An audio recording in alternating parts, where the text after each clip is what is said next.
Nebraska has 63 confirmed cases of coronavirus. The most recent cases, 4 in Douglas County. One of them is community spread, and one person is hospitalized.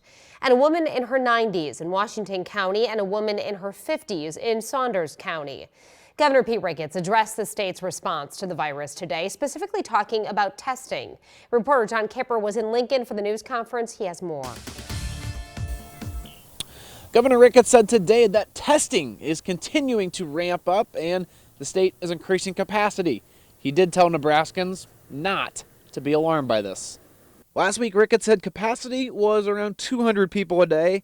Now it's over 600 a day. The governor says testing capacity is ramping up because the state lab can now pool samples. That means they can put 5 nasal swabs into one test tube.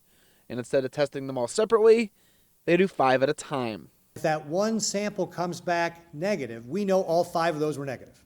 And so we have just saved 4 tests. Now, if that test comes back positive, then we will have to go back and retest all 5 of those again to figure out which one of those was positive.